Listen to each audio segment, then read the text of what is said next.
Mesdames et messieurs, bonjour, bienvenue sur le forum Interclimat.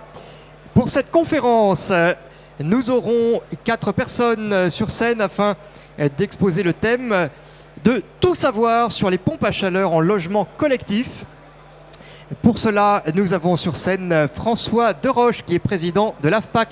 Bonjour François. Bonjour à toutes et à tous, merci d'être là. Nous avons également Arnaud Kotzmann, qui est délégué Arnaud Meyer, excusez-moi, délégué aux affaires techniques de l'AFPAC. Bonjour Arnaud. Bonjour. Un Arnaud peut en cacher un autre. Nous avons ensuite David Lebagnier du bureau d'études Pouget, consultant avec nous. Bonjour. Bonjour. Et enfin, nous avons Yannick Pépegues du GIAC. Du GIAC Sinov, tout à fait. C'est ça. Bonjour à tous. Bonjour, écoutez, vous avez 1 heure de conférence, 1 heure après laquelle nous aurons la possibilité de passer aux questions-réponses. Bonne conférence à tous. Merci beaucoup. Bon, on va vous parler de pompes à chaleur en logement collectif. Donc peut-être avant de commencer, un petit mot sur l'AFPAC et la vocation en fait de l'Association française pour les pompes à chaleur. Nous, notre vocation, c'est d'essayer de fédérer en fait l'ensemble de la filière pour essayer d'inscrire la technologie pompe à chaleur comme étant une solution ENR incontournable pour lutter contre le réchauffement climatique et décarboner les usages du chauffage et de l'eau chaude sanitaire. On est là pour essayer de promouvoir effectivement cette technologie. Et avec un objectif, c'est à travers tous les travaux qu'on va vous présenter tout à l'heure, c'est de tirer en fait, de faire des réalisations de qualité de façon à satisfaire l'utilisateur final. Alors l'AFPAC est composé de 75 membres. C'est un petit peu unique sur le marché des organisations professionnelles. On est une association.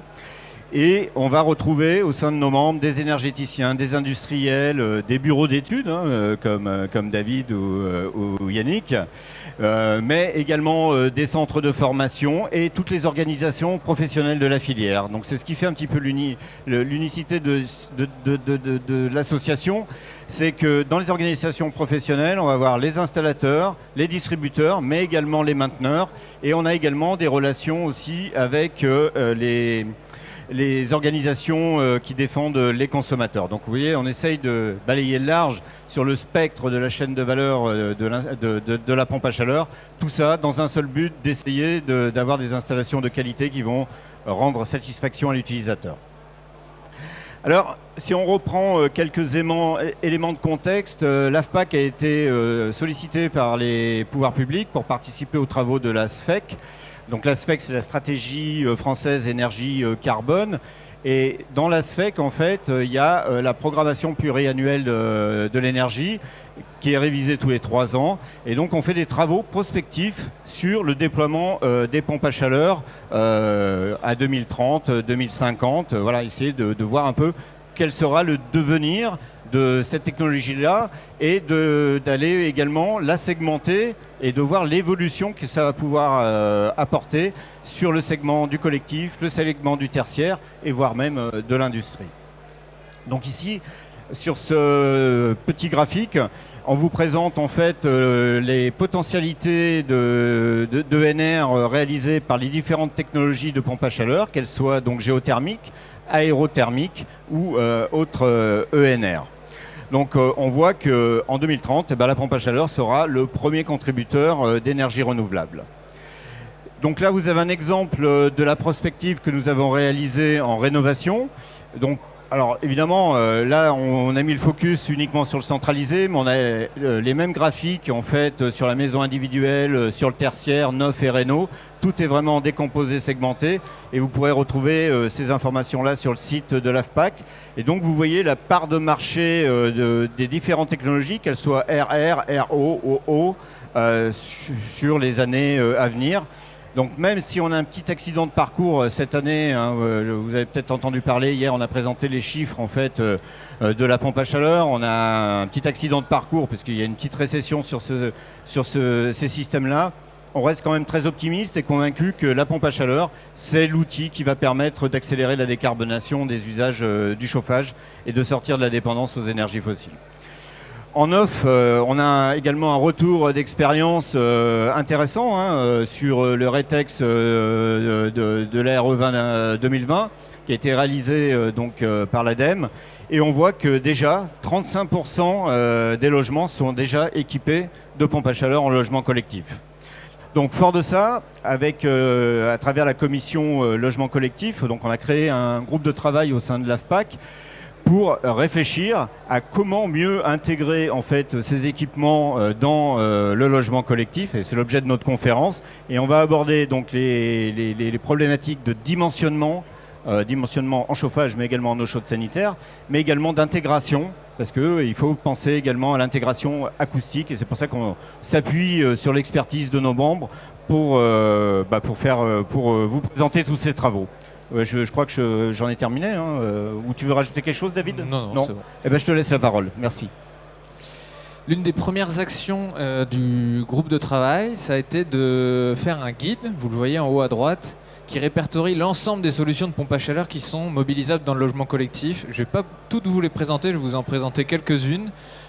On va retenir qu'il y a des solutions collectives, des solutions individuelles et certaines qui sont mixtes, qui associent par exemple une pompe à chaleur collective à l'extérieur, une boucle d'eau tempérée, des pompes à chaleur individuelles. Ça, je vais pas les aborder. Je vais vous faire une brève présentation des solutions phares, on va dire. Donc il y a des packs collectives sur sonde géothermique. Donc là, c'est un peu mon point de vue, la Rolls, on va dire. Des pompes à chaleur qu'on ne voit pas, qu'on n'entend pas, qui fonctionnent à des températures optimales. Donc elles captent les calories sur des sondes qui font circuler de l'eau dans le sol. Donc voilà, c'est des solutions qui sont financées par l'ADEME pour l'ensemble des projets. On peut avoir un fonds chaleur qui va financer une partie du surcoût des sondes géothermiques. Voilà, ça s'anticipe, mais c'est mobilisable. Les packs RO, elle, c'est un peu la grande nouvelle depuis 3-4 ans. Elle est moins chère. On met des grosses pompes à chaleur sur le toit et elle alimente un local technique qui va distribuer comme une chaufferie gaz ensuite l'eau chaude pour l'eau chaude sanitaire et le chauffage. Ici, l'enjeu, c'est l'intégration acoustique et visuelle. On va voir l'acoustique après. Elles sont éligibles au fonds chaleur également. Oui. Un peu moins valorisé. Un peu moins, mais effectivement. Quand même, on s'est battu pour ça, donc il faut le souligner quand même. C'est vrai. On peut les mettre à l'intérieur, mais c'est compliqué. Autant que possible, il faut les mettre à l'extérieur. Quand on les met à l'intérieur, on ne peut pas les mettre trop loin de la façade. C'est 1 ou 2 mètres maximum. Le bruit disparaît pas non plus, puisque ça va déboucher en façade quelque part et ça peut créer un peu de bruit. Et surtout, quand on a des fluides frigorigènes qui sont contenus dans les pompes à chaleur qui sont inflammables, c'est compliqué de les mettre dans des locaux techniques. Donc autant que possible, on va les mettre dehors. Cette solution pack RO, on peut l'hybrider, ce qui va nous permettre par exemple de prévoir que 30%, 40% de la puissance en pompe à chaleur et puis une chaudière gaz va prendre le relais. Ça peut avoir un intérêt économique, acoustique. À droite, des packs RR. C'est des solutions classiques, collectives qu'on voit dans les bureaux, qu'on voit assez peu dans les logements pour plusieurs raisons. D'une part, il y a un réseau de fluides frigorigènes qui alimente les unités intérieures. Lui, ça fait des quantités de fluides frigorigènes qui ont un impact carbone non négligeable, donc c'est un peu plus compliqué. C'est pas des technologies que les acteurs du logement collectif ont l'habitude de poser, et surtout, ça fait que le chauffage et le froid, et ça fait les unités intérieures font un petit peu de bruit dans les chambres. Donc c'est pas la solution qu'on voit le plus couramment. Il y a des solutions individuelles. Donc c'est de la petite pack de maisons individuelles. On en met une par logement. Ça, c'est très courant en RE 2020, dans les logements collectifs. Quand on est en dessous de 30 logements, bien souvent, on met une petite pack par logement pour les grands logements, le T4, T5. Dans les autres petits logements, on met du chauffage électrique, un chauffe-eau thermodynamique. C'est l'optimum technico-économique pour les petits bâtiments.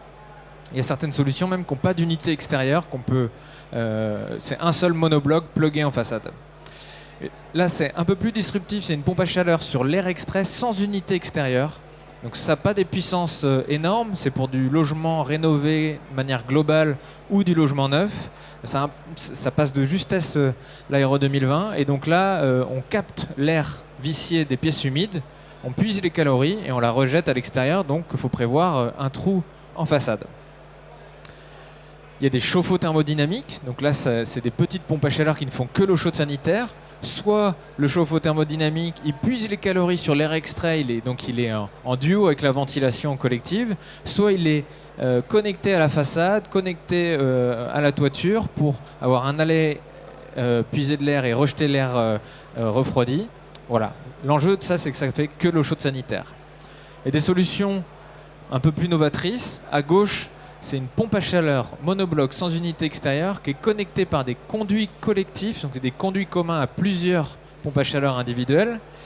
Ici, pourquoi c'est possible? C'est que c'est des pompes à chaleur de petite puissance qui vont chauffer que le salon et faire que l'eau chaude sanitaire, ce qui a permis de diminuer les coûts, diminuer le besoin d'air de la pompe à chaleur qui permet de la connecter à un conduit collectif. Et on met du chauffage électrique dans les chambres. Ça aussi, c'est une solution très bien positionnée d'un point de vue économique en RE 2020. Et à droite, un peu plus cher, on a des sondes géothermiques qui alimentent une boucle d'eau tempérée, qui alimentent des packs individuels eau dans chaque logement. Ça aussi, c'est un peu la Rolls, quoi. Quelques retours d'expérience. Donc ça, c'est un bâtiment qu'on a étudié, qu'on a livré. Alors c'est pas fin 2023, c'est début 2024. 53 logements en 2 bâtiments. Il n'y a que 2 des bâtiments qui sont en PAC collective. C'est de la PAC donc collective, RO. On a 3 modules de 60 kW qui sont disposés en toiture. Une étude acoustique en phase conception et exécution qui montre que pour que ça se passe bien, au vu de l'environnement calme, il a fallu mettre des paravents acoustiques autour. C'est connecté à un local technique dans lequel on a un ballon de stockage, un peu plus gros que ce qu'on trouve en gaz, mais vu qu'on n'a pas de chaudière à mettre dans le local technique, ça fait des locaux techniques qui sont souvent de taille un peu inférieure à ceux d'une chaufferie gaz. Voilà. Donc ça se passe bien, ça fait maintenant quelques mois que ça tourne. Il y a eu pour être tout à fait transparent, quelques allers-retours les premiers mois de fonctionnement pour optimiser certains éléments, mais depuis, tout se passe bien. Là, on est dans un cas de rénovation globale d'un bailleur qui a 112 appartements en plusieurs bâtiments. Et donc, il était équipé à l'origine d'une chaudière gaz collective pour le chauffage et de chauffe-bain gaz individuel pour l'eau chaude sanitaire. Donc, se posait la question de savoir comment il allait rénover ça en bas carbone. Et donc, s'il voulait faire une PAC collective, il fallait qu'il crée un réseau d'eau chaude sanitaire collectif. C'est pas évident. C'est pas la partie la plus performante en plus du bâtiment. Donc il a fait le choix de basculer en solution individuelle sur air extrait. Donc c'est les blocs que vous voyez ici. C'est une pompe à chaleur monobloc qui est connectée en façade c'est un peu plus gros qu'une ventouse gaz, mais qui est connectée en façade pour rejeter l'air.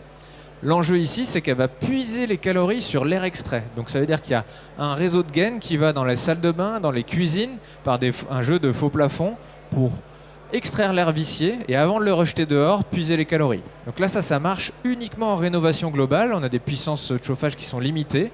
C'est le cas de ce bâtiment. Et ça fait l'eau chaude et le chauffage. Et ça peut même faire du froid. C'est pas le cas ici parce qu'on est en radiateur. J'en ai fini pour cette partie. Oui, et donc moi, je vais vous parler donc du plan qu'on a imaginé donc au niveau de l'AFPAC pour accompagner la filière donc pour le déploiement des pompes à chaleur en logement collectif. Donc en plus des travaux qu'on réalise, on va dire toute l'année dans le cadre du GT collectif, on a signé donc avec l'ADEME en 2023 une convention de partenariat donc sur 7 actions pour accompagner donc le déploiement des PAC en logement collectif. Donc l'objectif, c'est donc d'accompagner la filière, donc installateurs notamment, bureaux d'études, mais aussi les maîtres d'ouvrage, pour qu'ils puissent en fait s'approprier cette technologie qui est aujourd'hui encore un petit peu plus complexe que des solutions traditionnelles. Et l'objectif, c'est de s'assurer que ces installations répondent notamment aux objectifs de développement durable, notamment en termes de performance, mais aussi en termes d'intégration, puisqu'on vise, il est important d'assurer une intégration harmonieuse d'un point de vue architectural, mais aussi d'un point de vue intégration acoustique. Et donc c'est une thématique donc, que Yannick va nous développer, puisqu'on a pu constater aujourd'hui que même si les gammes de produits se sont bien étoffées, il y a des fabricants qui sont présents ici, et la plupart des fabricants aujourd'hui proposent des produits donc, à destination du collectif. En fait, on est confronté aujourd'hui à des situations en logement collectif qui sont plus complexes, comme je vous le disais, et donc plus complexes notamment en termes d'intégration, que ce soit architecturale ou acoustique. Et donc, il est essentiel aujourd'hui de renforcer, d'alimenter un petit peu les règles de l'art de ce côté-là pour informer et former au final les professionnels. Donc on manque encore aujourd'hui notamment de règles de dimensionnement, on va manquer de guides de bonne pratique, voilà, donc un ensemble de corpus, on va dire techniques, qui freinent encore un petit peu le développement des PAC sur le logement collectif. Et donc on a imaginé donc ce plan qui va permettre donc de réaliser donc cet accompagnement global de la filière, qui va aboutir donc sur une série de livrables, donc une série de mementos techniques sur différentes thématiques. Donc vous pouvez les voir ici, hein, c'est des thématiques, je pense, qui parlent un petit peu à ceux qui ont un petit peu le nez dans le bâtiment collectif. Donc rappeler des notions de base, des clés de compréhension sur le fonctionnement des systèmes. Travailler et affiner les règles de dimensionnement, puisqu'il y a déjà des documents, un corpus réglementaire existant, mais les produits évoluent, les pratiques évoluent, et donc il faut mettre à jour voilà, tout ce petit corpus réglementaire.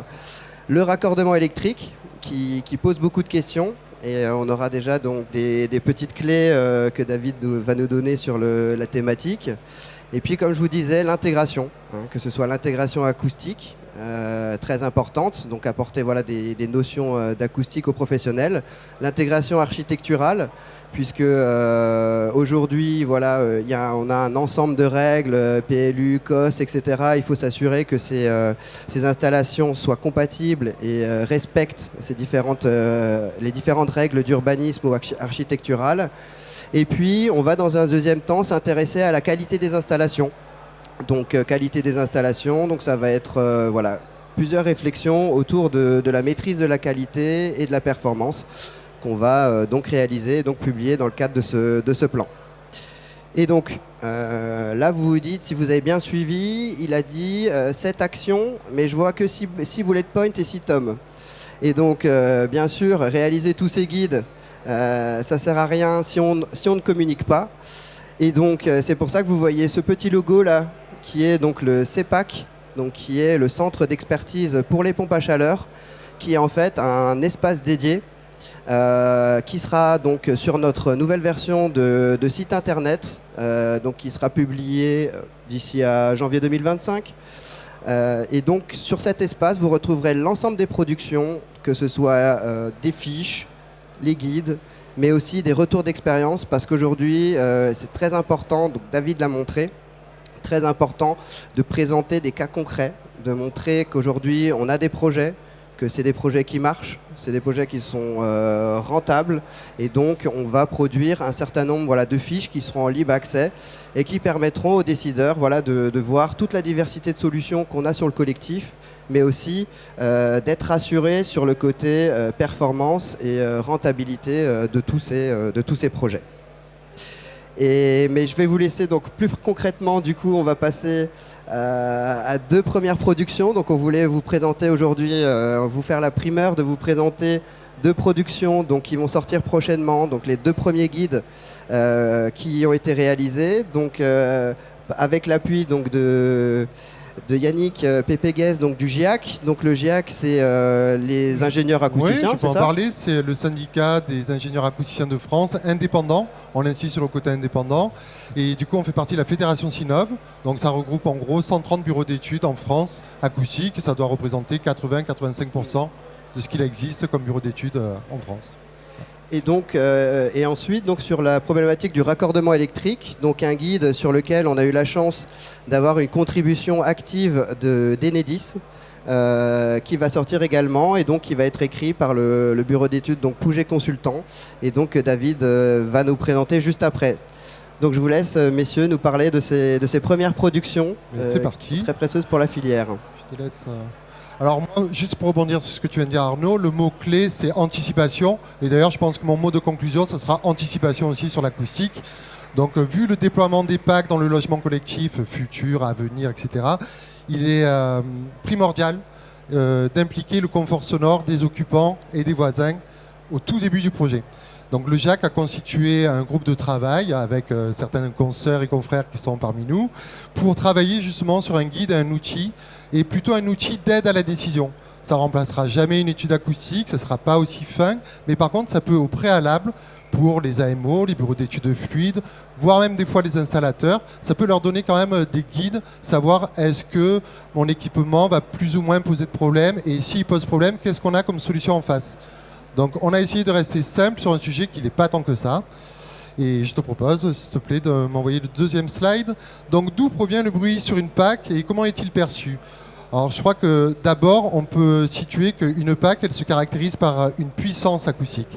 Pas une pression acoustique, une puissance, un peu comme l'équivalent d'un radiateur. Hein. On va choisir un radiateur, on va demander une puissance. On ne va pas dire je veux un radiateur avec tant de température. Ça c'est le résultat. Et ce résultat il est exprimé en pression. Donc déjà, juste pour mettre les bases, bien se pencher sur le niveau puissance acoustique qui caractérise la PAC. On a deux principales sources dans les pompes à chaleur, vous le savez certainement, c'est le ventilateur et le compresseur. Bon, et ces sources-là de bruit font du bruit sur différentes fréquences. Donc on ne parle pas que d'un niveau global, 45, 50, 60 dB A. On parle aussi sur des questions fréquentielles, c'est le petit schéma que vous avez en bas à droite. Derrière le niveau global, derrière un niveau global, il se masque donc pas mal de fréquences, médium, aigu, grave, et toutes ces fréquences confondues sont englobées dans ce niveau où on nous donne ce niveau global avec une unité, le dBA. On peut voir sur le petit graphe une représentation sur le bâtiment de droite avec une pompe à chaleur, et donc l'émission sonore de la pompe à chaleur se propage jusqu'à notre voisine du 3e étage, et donc cette voisine va percevoir ou pas un niveau de bruit. Qu'est-ce qui fait qu'elle le perçoit ou pas? C'est le bruit de fond que nous on appelle bruit résiduel. Donc ça dépend le milieu sonore dans lequel elle a implanté la PAC et dans lequel la voisine se trouve. On comprend bien qu'une source sonore, on la place à côté d'une autoroute, elle va être masquée, confondue dans le bruit d'autoroute, alors que si on la positionne dans une cour intérieure de centre-ville ou à la campagne, elle va apparaître. Donc voilà, c'est ça qui influe précisément sur la perception de notre voisine au 3e étage. D'ailleurs, on a un bon exemple aujourd'hui de bruit résiduel, voilà, je pense. On a un joli bruit résiduel, je vais parler plus fort pour que le bruit ambiant prenne le dessus. Donc là, il faut introduire la notion d'émergence, et vous allez voir pourquoi après. L'émergence, c'est juste un delta, la différence entre le bruit ambiant qui est composé de l'environnement et du bruit de la PAC, comparé au bruit résiduel, donc du bruit de fond de l'environnement sans la PAC. Et ça donne des niveaux d'émergence, des deltas. Donc que dit la réglementation? Essentiellement le code de la santé publique qui régit un peu tout. Hein. Aucun bruit ne doit, par sa durée, sa répétition et son intensité, porter atteinte à la tranquillité du voisinage ou de la santé humaine. Donc ça, c'est le cadre très général. Vous verrez plus tard qu'on a encore beaucoup d'autres textes qui se juxtaposent, mais là, on a repris dans le cadre de la présentation les principaux textes sur lesquels nous, on se penche, à savoir aussi donc, les critères d'émergence, c'est pour ça que je l'ai abordé précédemment. C'est le décret sur les bruits de voisinage, peu importe le numéro, mais en tout cas, vous savez qu'il existe. Et donc, ces critères d'émergence qui prennent en compte l'environnement sonore existant. C'est ça qui est important pour nous. Et donc, ils demandent à ne pas dépasser plus 5 dB le jour, plus 3 dB la nuit, sur le niveau global, pour voir justement l'impact sonore de cette pompe à chaleur. Et après, il y a aussi des détails fréquentiels. C'est pour ça que c'est important d'avoir ces fréquences. Plus 7 dB, plus 5 dB selon les fréquences. Donc voilà, on se préoccupe de toute l'analyse fréquentielle de la gamme que l'on peut entendre. Enfin, l'arrêté de 99 qui est plutôt pour l'intérieur des habitations avec des valeurs cibles. J'ai quand même une petite précision à faire, c'est que cette réglementation, il faut la voir comme des seuils d'infraction. Ce n'est pas un maximum idéal à atteindre. C'est si on le dépasse, on est non réglementaire. Ça ne veut pas dire qu'on ne peut pas faire mieux. Hein. Donc on n'est pas obligé de rouler à 130 km/h. On peut rouler à 120 et on arrive à bon port. C'est un peu pareil. Ce n'est pas le luxe d'arriver à ces valeurs-là. C'est juste des seuils d'infraction. Donc ça, c'est une petite précision que je voulais quand même placer. Est-ce que tu peux, s'il te plaît, enchaîner le slide? Donc voilà, pour mieux appréhender donc, sur le plan sonore l'intégration des PAC dans les logements collectifs, on a conçu avec le groupe de travail du GIAC un outil et un guide qui est destiné à un large professionnel. AMO, bureau d'études fluides, installateur, on l'a vu. Et au contraire, on a essayé de le rendre accessible par tous avec des choses simples mais justes. Donc, je vous l'ai dit, hein, ça ne vaut pas une étude acoustique, mais ça permet d'anticiper. Et on sait très bien que si on anticipe, on évite du curatif qui est onéreux par la suite et qui est complexe après à intégrer. Donc au mieux on anticipe, au mieux c'est.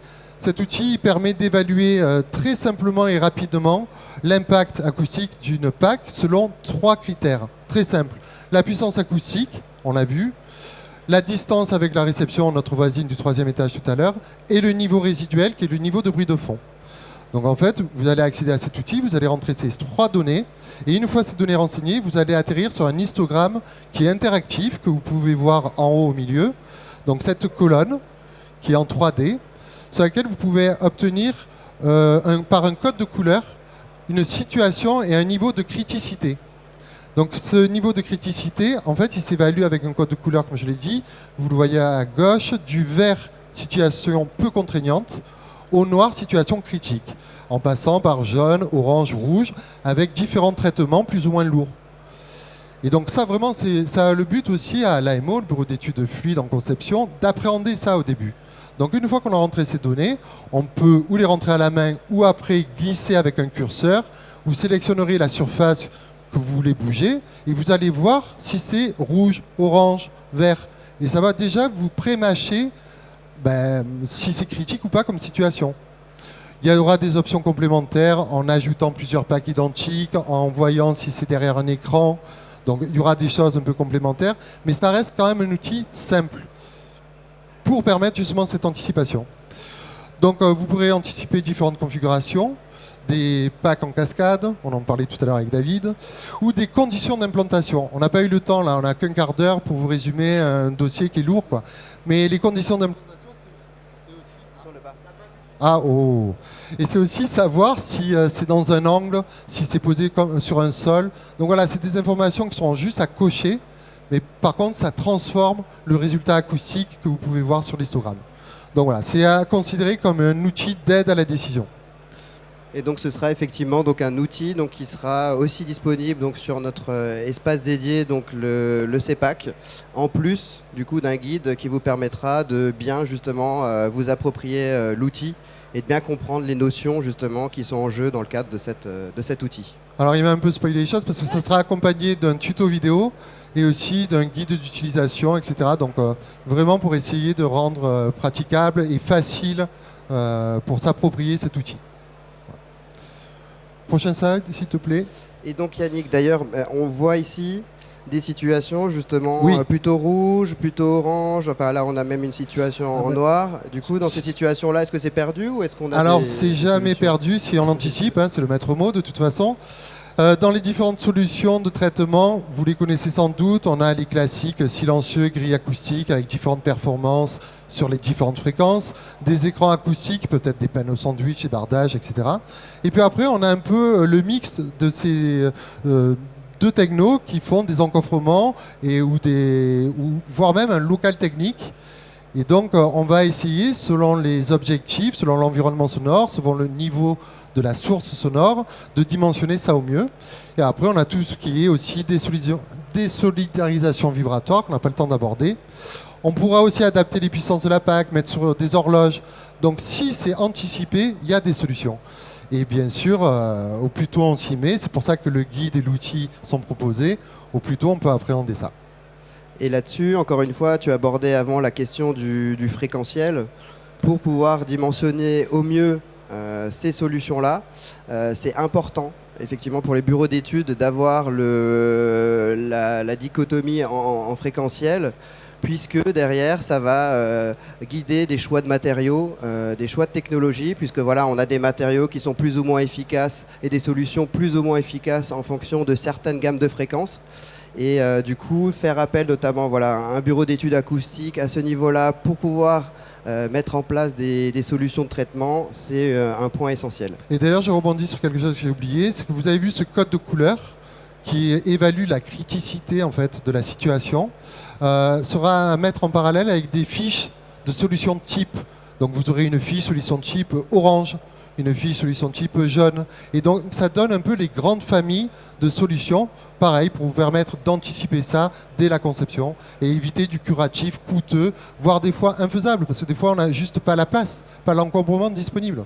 Donc voilà, au plus c'est anticipé, au mieux c'est, et ça fait des installations confortables pour les voisins, mais aussi pour les occupants. Dans nos logements, les gens ils ont des balcons, ils veulent aussi être en paix sur les balcons. Voilà le but.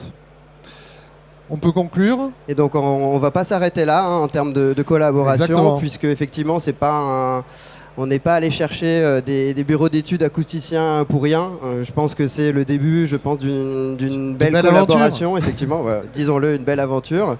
Et donc voilà, est-ce que tu peux nous parler un petit peu des différentes thématiques qu'on va continuer à traiter dans le cadre de notre collaboration dans le futur, et notamment dans le cadre d'un centre d'expertise sur les pompes à chaleur sur lequel on travaille à l'AFPAC. Tout à fait. Alors nous au GIAC, donc vous avez compris, c'est le syndicat des acousticiens de France, on a été très contents que l'AFPAC vienne nous chercher pour travailler ensemble, parce que nous, ça nous permet, c'est l'opportunité pour nous de parler aux différents acteurs du domaine. Les fabricants, les labos, les bureaux d'études fluides, les certificateurs.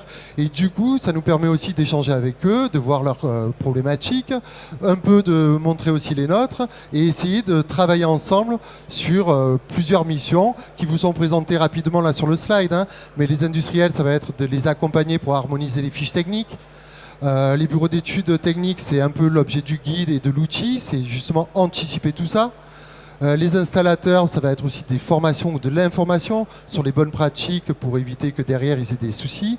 C'est quand même les derniers maillons de la chaîne et donc eux aussi ils sont des fois à améliorer leur façon de faire.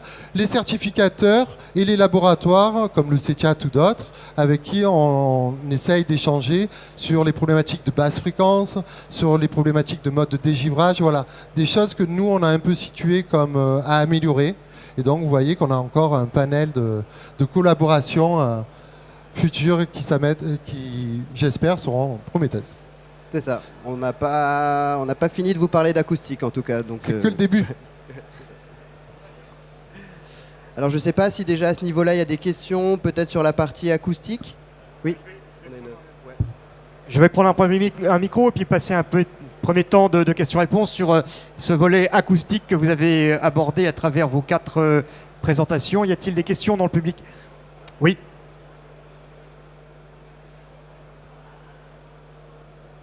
Bonjour, Cédric, NJ Solutions. En fin de compte, on va peut-être aborder la réponse après. Alors je ne sais pas si je pose la question trop tôt, mais vous allez montrer des encoffrements ou des choses comme ça. Nous, la problématique qu'on a dans ce genre de mise en place, c'est qu'on perd sur la performance et on a tendance à monter en HP. Oui, alors moi, de ce que j'ai comme écho sur toutes les problématiques, c'est plutôt lié à la pression disponible aérolique qui est moindre. Et du coup, dès qu'on insère un obstacle comme un capot, une grille, ça va générer des pertes de charge. Et ces pertes de charge sont des fois... Non, c'est pas ce que vous avez comme retour? Oui. Ah oui. Oui, ok. Alors moi sur la température, je ne pourrais pas vous en dire trop. Je vais reporter ça sur David. Il faut sélectionner une pompe à chaleur qui a une puissance au ventilateur disponible suffisante pour combattre les pertes de charge des traitements acoustiques. Si c'est le cas, il n'y a pas de problème, mais ce n'est pas toutes les pompes à chaleur. Mais c'est quand même intéressant ce que vous venez de dire parce que ça montre encore une fois comme il faut anticiper ces situations-là. Puisque quand vous allez sélectionner votre équipement, si vous avez ces infos en tête, vous allez pouvoir mieux les appréhender que lorsque c'est en réalisation, sur le chantier, à la fin. Oui, juste pour compléter, dans certains cas de figure, vous avez des industriels qui ont dimensionné des encombrements acoustiques sans perte de puissance, donc qui respectent l'AHP en fait, des systèmes parce qu'on maîtrise en fait le débit d'air. Évidemment, c'est une volumétrie un petit peu importante, donc ça ne peut pas s'installer dans toutes les configurations, surtout quand on vient a posteriori du problème. Donc le mieux, c'est quand même de l'anticiper à la sélection de la machine, évidemment. Une autre question? Alors moi de mon côté j'en aurais une par rapport à ce thème justement de l'acoustique. Vous aviez montré dans votre présentation à une étude de chauffage collectif par pack, une sorte de housse, ou en tout cas une sorte d'enveloppement de la chaudière, de la pack, pardon, pour éviter sa propagation phonique. Souvent dans les logements collectifs, vous l'avez dit, elle se retrouve, l'unité de production se retrouve à l'intérieur ou en sous-sol, et pour éviter les nuisances directes ou indirectes, à la fois par bruit et par vibration, il y avait ces enveloppes qui permettaient de pouvoir combler le bruit. Ma question est toute simple, ce genre de dispositif est-il exclusivement réservé au matériel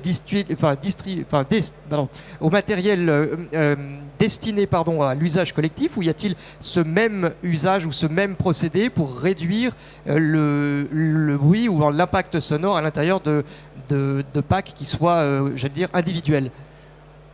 Tu veux que j'essaye de répondre. Moi, si je vois le matériau dont vous parlez, c'est une sorte de chaussette un peu... mais c'est pas péjoratif. C'est une sorte de chaussette qui va englober, mais c'est plutôt sur les compresseurs que je vois ça, et pas sur les pompes à chaleur sur les compresseurs. globales. Parce que, Oui, excusez-moi, je reprenais mes notes. Il s'agissait effectivement d'un paravent acoustique. Ah. C'est en cela que je parlais de... Ok, alors là j'allais on dire est plutôt dans d'enrobage. les écrans. Voilà, là on retombe plutôt dans les écrans, les bardages et tout acoustique. C'est dommage qu'on n'ait pas le temps de vous l'aborder, je pourrais vous en parler tout un après-midi. Mais en fait, il y a des limites aussi à ça par rapport à la distance de l'écran avec la pompe à chaleur. Et surtout, tout ce qui est au-dessus de l'écran n'est pas atténué, hein. Il y a des zones d'ombre, de couverture, où si vous voulez, si vous avez un écran qui est en rez-de-chaussée d'une PAC, le 3e étage, il ne sera jamais protégé par l'écran. Donc il y a des limites aussi par rapport à l'implantation des écrans. Et dernière question, alors on a parlé effectivement de la propagation par les différents scénarios que vous illustriez, la propagation du son, notamment à travers l'air, sur cet exemple de la voisine du 3e étage par rapport à une PAC située sur le toit de l'immeuble d'en face. Qu'en est-il de la différence par la vibration?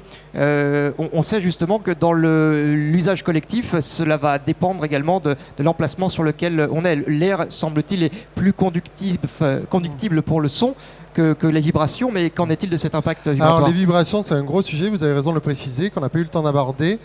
C'est plutôt structurel du coup, dans le logement, dans le bâtiment. Et donc bien sûr, vous connaissez les plots, tout ce qui est ressort anti-vibratil, etc. D'ailleurs, ça aussi, ça fait l'objet d'une sélection. J'ai oublié de vous le dire tout à l'heure pour les silencieux, c'est pas des sélections catalogues, hein. C'est des études derrière, hein, qui donnent exactement la sélection du plot qu'il faut. Et donc après, on a aussi des manchettes, on a plusieurs systèmes pour éviter les transmissions vibratoires. Mais par exemple, il y a aussi l'implication d'un installateur dans tout ça. Parce que les traversées de dalles, de parois, pour faire passer les câbles électriques, de gaz et tout, il faut qu'ils soient faits correctement, avec des manchons, rebouchés correctement. Donc voilà, il y a des dispositifs, d'ailleurs pas très onéreux, hein. C'est juste à anticiper encore une fois, hein. Un manchon, ça coûte 4 €. Hein. Ben, s'il ne le met pas, le manchon, ça peut générer des vibrations jusqu'au 4e étage. Alors que s'il met ce manchon à 4-5 €, ben, il annule les vibrations. Donc voilà, c'est des précautions vraiment à anticiper. Et puis encore une fois, voilà, tout ne se fait pas sur des sélections catalogues. Et il faut essayer de rentrer dans les précisions avec les fabricants pour avoir les infos et avec les bureaux d'études pour les dimensionner. Et avec les fournisseurs de matériaux qui répondent à ces objectifs anti-vibratiles. Je vous remercie pour vos précisions. Je vous laisse poursuivre. Merci pour vos questions. Et donc on va enchaîner donc, sur notre deuxième guide, et pas des moindres, puisqu'il s'agit donc d'un guide sur une thématique très importante sur le logement collectif, qui est le raccordement électrique. Et donc je laisse la parole à David Lebagnier de Pouget Consultant. Moi, je vais redire un petit mot sur l'intérêt des travaux de... C'est Merci, que David. grâce au guide, nous, bureau d'études, aujourd'hui, quand on se balade à Interclimat et qu'on va voir les industriels de la PAC, on ne sait pas trop quoi leur demander. On leur demande leur puissance acoustique ou quoi. Là, maintenant, on saura quoi leur demander et où sont les points sensibles et ce qu'il faut avoir en tête pour faire ça.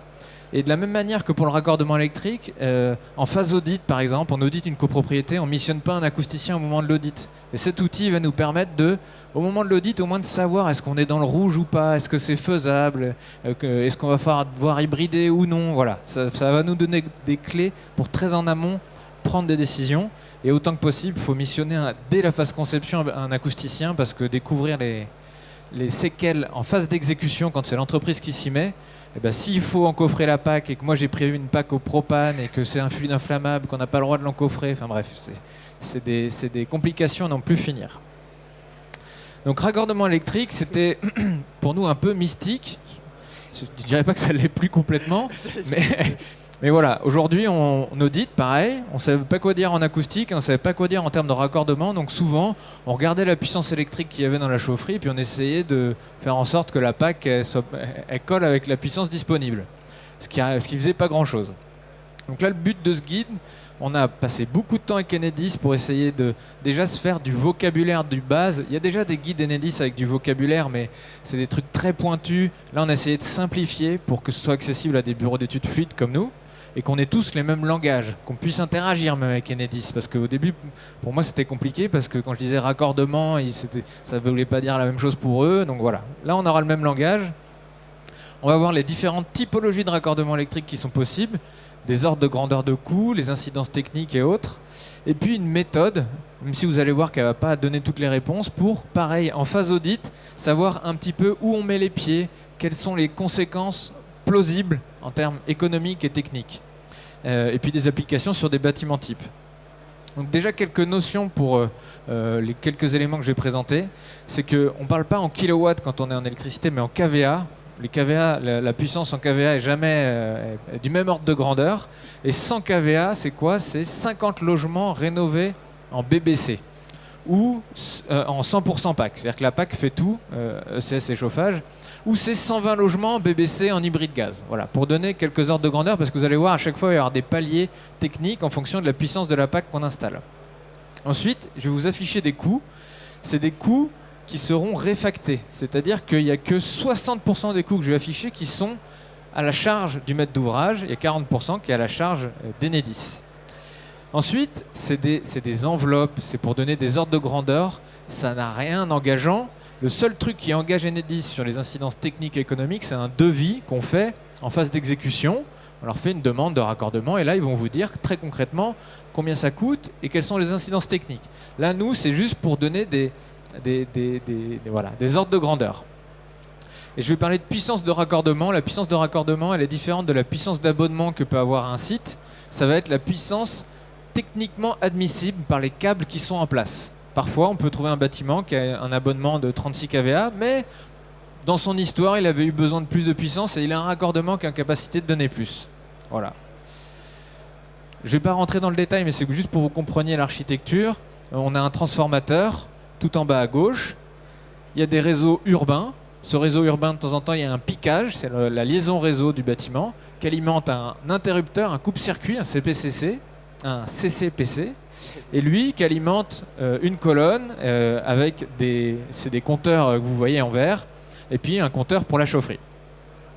Le premier cas, c'est un cas où on arrive sur site, la puissance électrique disponible, la P de raccordement, en fait, elle est déjà bien plus haute que les besoins actuels du bâtiment. Et c'est pas... Nous, on pensait que c'était anecdotique, et à force de faire des audits, on se rend compte que c'est un nombre non négligeable de bâtiments qui ont déjà des puissances électriques non optimisées, même des abonnements non optimisés. Il y a encore un peu de ménage à faire, et donc c'est vraiment pas rare que, en fait, on se rend compte qu'on a pas mal de puissance disponible. Donc ça, c'est un cas où, sur le compteur existant de la chaufferie ou d'autres espaces du bâtiment, on peut mettre la PAC. Donc là, ça c'est gratuit, on va dire. Deuxième cas, si la puissance elle est inférieure à 36 kVA, c'est pas à 100% des cas, mais il est possible qu'on puisse tirer un câble en pied de colonne, créer un compteur dédié à la chaufferie pour raccorder cette puissance-là. Parce que on sait que la liaison qui connecte le bâtiment au réseau urbain, elle est en capacité de le faire. Ça, pour le faire, il faut consulter Enedis. Donc c'est des travaux à moindre coût et ça coûte 3 à 5 000 euros. Ensuite, là on monte un peu en puissance, on est au-dessus de 136 kVA. Et bien là on échange avec Enedis et on voit que la liaison réseau elle est en capacité de subvenir à la puissance, mais le pied de colonne, la colonne n'est pas en capacité de le faire. Donc là on tire un câble, on change le coupe-circuit, on va dire, le CCPC, pour pouvoir faire un raccordement dédié à la pompe à chaleur. Ici, on monte encore en puissance. Donc là, c'est pour des packs qui font entre 36 et 120 kVA, on va dire. C'est très rarement possible quand on est au-dessus de 120 kVA. Donc là, on crée une liaison réseau, c'est-à-dire qu'on va créer notre coupe-circuit, un câble qui va aller faire un piquage sur le réseau urbain. Donc je vais juste avoir besoin d'aller me piquer dessus, j'ai pas besoin de refaire le réseau urbain, pas de trancher dans le trottoir. Donc là, ça coûte un petit peu plus cher, 10 à 14 000 euros, mais ça nous permet de monter sur des puissances un peu plus hautes. Le cinquième cas, c'est là, c'est quand on a une puissance supérieure à 120 kVA. Vous pouvez être certain que Enedis va vous dire, là, ça demande des travaux plus conséquents, c'est 20 à 30 000 euros, et va falloir faire une petite tranchée dans le trottoir pour aller tirer un câble jusqu'au transformateur le plus proche. Ça, c'est pas infaisable. Nous, on était surpris de voir des coûts de cet ordre. C'est pas du tout infaisable et c'est pas des coûts énormes au vu des typologies de bâtiments que ça peut alimenter. Et le dernier cas, là, c'est quand on est au-dessus de 250 kVA. Ça peut arriver en dessous, mais si vous êtes à 250 kVA, c'est sûr que vous aurez à le faire. Donc là, on est sur, je sais pas moi, 150 logements rénovés BBC, par exemple, en 100% pack, ou 300 logements en hybride. Et bien là, vous pouvez être sûr qu'Enedis va vous demander de faire un transformateur sur votre site. Ça vous coûte 100 à 100 000 euros, 50 à 100 000 euros. Et là, faut avoir la capacité technique d'intégrer ce transformateur sur site. Donc c'est un peu la limite haute à ne pas dépasser. En tout cas, ça va nous, suivant la taille du bâtiment, suivant la manière dont il est raccordé, ça va nous donner des indications au bureau d'études pour savoir combien de chaufferies on fait, quelle puissance on peut admettre sans que ça implique des conséquences techniques fortes. Tout ça, je le répète, c'est des ordres de grandeur. On est en train de voir avec Enedis pour qu'il y ait un mécanisme pour qu'on puisse consulter sans forcément faire un devis qui est assez lourd, et puis Enedis, ils n'ont pas tout le temps à répondre, pour qu'on ait en phase conception, même en phase audit, une manière un peu plus simple de consulter Enedis pour qu'ils nous disent à date, voilà les conséquences. Mais il faut bien avoir en tête, il y a quand même un petit caillou dans la chaussure, c'est que tant que vous n'avez pas fait le devis en phase d'exécution, vous ne serez jamais sûr des conséquences techniques qu'il faut avoir. Parce que si on consulte Enedis, vous allez voir dans le guide, on donne des petits éléments pour, avec les outils d'Enedis, faire une petite étude pour voir quelle puissance est disponible sur le réseau urbain local. Je peux le faire à un instant T en janvier. Et si d'ici les travaux, d'ici le devis que je vais demander à Enedis, il y a un autre bureau, un autre bâtiment qui se raccorde et qui pique la puissance disponible, ça va alourdir les travaux à faire. Donc ça, on est en train de voir avec Enedis pour qu'il y ait une méthode, un canal qui soit créé pour qu'on puisse les consulter de manière un peu plus simple en phase conception ou audit. Donc, en tout cas, Enedis, des échanges qu'on a avec eux, ils sont tout à fait ouverts et disposés et disponibles à mettre leur énergie pour permettre le raccordement des packs, donc ils sont moteurs. Ils nous indiquent que s'il y a une démarche d'électrification des véhicules, de bornes, il faut coupler cette démarche-là avec les pompes à chaleur pour qu'il y ait une vision globale. Attention quand on fait des packs individuels, si vous demandez une hausse de puissance de vous avez une puissance de 6 sur votre logement individuel, votre appartement, vous demandez à passer à 9, vous l'avez automatiquement. L'enjeu, c'est que si tous les appartements du bâtiment le font au même moment, votre fournisseur va vous dire oui, mais ça va poser problème. Donc si vous avez des projets de réno global et que vous allez poser, comme j'ai montré tout à l'heure, une PAC par logement, il n'y a pas de canal, il n'y a pas de méthodo, mais il faut réussir à rentrer en contact avec Enedis pour anticiper ça. L'autre point, c'est que maintenant, avec ce guide, vous pourrez demander à votre bureau d'études qu'en phase audit, qui traite un minimum ce sujet. Et ça nécessite pour lui qu'il ait des réflexes qu'on va mettre dans le guide de quelles sont les infos que je collecte au moment de ma visite, quelles sont les infos qu'il faut que je demande au fournisseur, quel droit d'accès aux données du compteur Linky il faut que je demande à la copro pour pouvoir au moins savoir dans quelle zone on est, quelle zone de risque technique et économique. Voilà un peu les objectifs du guide. Merci David donc sur cette partie raccordement électrique. Je ne sais pas s'il y a des questions sur cette thématique-là, du raccordement électrique peut-être. Une question dans l'assistance? Je crois que vous pouvez poursuivre. Pardon, excusez-moi. Levez bien la main parce que vous avez une veste flashy, mais... Rebonjour. Est-ce que vous pouvez revenir sur le slide précédent s'il vous plaît? Ma question, elle portait là-dessus, sur couper la réflexion sur les IRVE et celle des raccordements de PAC. Est-ce que vous ne pensez pas que chacun a son intérêt et ne va pas forcément penser à l'autre et en particulier, les gens qui vont installer des bornes électriques s'en foutent un peu de savoir quel est le mode de chauffage, etc. Et donc, est-ce qu'il ne va pas y avoir une course à l'échalote au premier qui va utiliser la puissance disponible, enfin, oui. En résumé, pour qu'il y ait une course en disant voilà, moi ça me coûte pas cher et puis l'autre il se démerdera, quoi.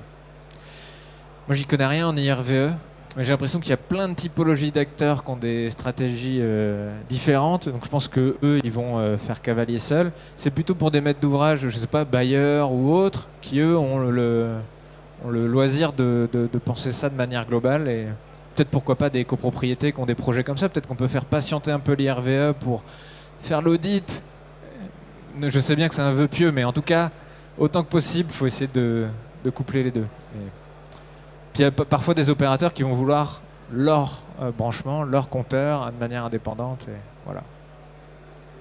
Y a-t-il une autre question avant de poursuivre? Mais écoutez, cette fois-ci, je vous rends le micro. Tenez. Alors poursuivre, donc c'est pour moi donc l'occasion là de conclure un petit peu notre séquence, hein, puisque voilà on a balayé un petit peu tous les sujets qu'on voulait voir avec vous. Alors pour un peu synthétiser ce qu'on a vu aujourd'hui, c'est qu'en gros on a très bien vu avec les chiffres de prospective notamment que nous a présenté François, que l'enjeu de décarbonation dans les logements collectifs aujourd'hui et le déploiement des pompes à chaleur notamment est primordial au final pour atteindre nos objectifs de neutralité carbone. On a pu voir que la pompe à chaleur donc, offrait une diversité assez unique de solutions qui est adaptée. Donc on a souvent l'habitude de parler du cas par cas, etc. et que chaque situation est particulière. Et pour les PAC, je pense qu'aujourd'hui on peut trouver un système adapté à peu près à chaque situation. Donc on peut dire qu'aujourd'hui, les pompes à chaleur, donc ça sera le système, enfin nous on en est persuadé du moins à l'AFPAC, qui permettra donc de faire cette transition de qualité et de sortir donc des énergies fossiles. On a vu que les solutions existent, que l'innovation est au rendez-vous, donc je pense notamment au cas de réalisation concrète que nous a présenté David. On l'a vu autant en neuf, mais aussi en réno où l'enjeu est un petit peu plus grand. On a aujourd'hui des industriels qui ont du talent et qui développent justement axent la R&D sur ces projets justement de rénovation et de pouvoir s'adapter donc à diverses configurations et besoins qu'on a sur l'existant. On a une filière qui structure. Comme vous avez pu le voir, ce plan, c'est une première pierre, mais l'AFPAC a l'ambition d'être un petit peu un activateur de toute la filière. Donc c'est pour ça qu'on va aller chercher des ingénieurs acousticiens, on travaille avec des bureaux d'études, mais on n'hésite pas à aller chercher la compétence là où elle est pour pouvoir tous progresser collectivement. Et donc je dirais le mot de la fin, c'est que avec tout ce qu'on vient de voir, la structuration, les produits disponibles, etc., que le moment semble opportun pour se tourner vers des solutions de pompe à chaleur sur vos projets de collectif. Voilà. Juste en complément, l'ensemble de ces informations seront disponibles donc sur le centre d'expertise pompe à chaleur que nous sommes en train d'élaborer au service en fait de la collective. Voilà. Merci de votre attention. Merci, bravo à vous, merci pour cette conférence. Je rappelle aux spectateurs ainsi qu'aux visiteurs de notre salon et de notre forum que toutes les conférences seront disponibles par la suite sur la plateforme YouTube du Salon Interclimat. Merci messieurs.